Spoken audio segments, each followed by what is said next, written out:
In this video, I'm going to talk about how and why you should take credit card transactions at your next author event. It involves this little guy. Stay tuned.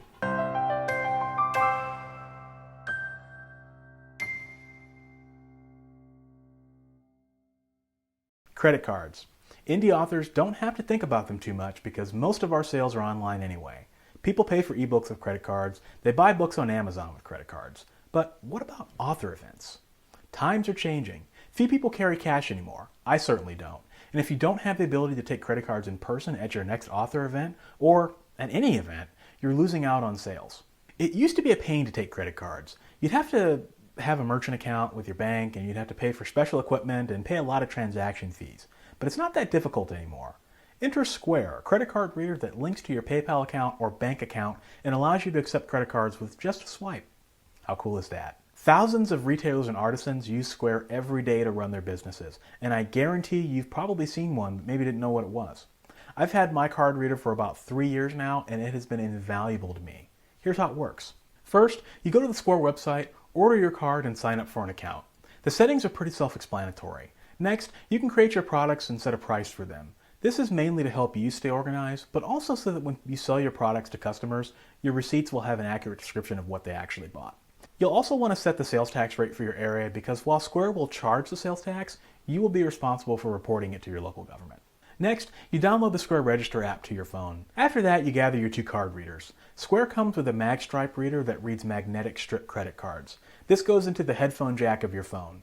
It also comes with a contactless chip reader that accepts chip and PIN cards as well as Apple Pay and other contactless payments. This operates via Bluetooth and comes with a separate charger. The app will guide you through the simple linking process. Then you're set up to take credit cards. The money gets deposited into your account in a few days. It's that simple. Square takes 2.75% of all transactions. You keep the rest. No monthly fees. There are disclaimers that you need to know. First, if you're making over a certain amount of income, you may want to talk to your accountant to see if this makes sense for you or if maybe you want to have a merchant account.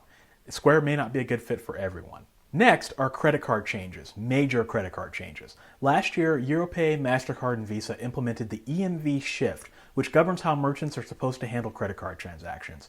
As you may know, chip and PIN cards are becoming more popular because of their improved security measures, since magnetic cards are easier to scam. Before the EMV shift, if you as a merchant swiped a credit card that was fraudulent, it wasn't your fault because how could you have known? The credit card company assumed liability for the fraud. Now, under the new EMV shift, if you as a merchant swipe a chip and PIN card when you should have used the chip reader instead, and if that credit card is fraudulent, then you may bear the liability for the fraud, which could result in substantial legal fees to both the credit card company and the person whose identity was stolen. On the other hand, if you use a chip and PIN reader and the card still ends up being fraudulent, then the liability shifts to the credit card company, which is how it should be because they're the ones developing the technology and they should bear the responsibility for it failing. Failing to understand this will expose your business to cyber liability lawsuits that you frankly just don't need. As I always say, with new tools and new powers comes great responsibility, so understand your obligations as a merchant and respect your customers. So the point here, if someone has a chip and PIN card, use the chip and PIN reader. It just takes a few seconds, it's not inconvenient, and it will save you a headache. Trust me. The next thing I want to assure you is that customers' credit card information is secure, or at least it should be. Square handles the transactions, and you can only see the last 4 digits of a card as verification of a purchase. You can also issue refunds to customers as well. But the benefit of using a third-party transaction system like this is that it potentially mitigates your liability because you aren't storing the sensitive information. That being said, always make sure that if you're at an author event and you're actively taking credit cards, that you put a passcode on your phone and protect it with your life. You owe that to your business and most importantly to your customers. Don't treat this lightly.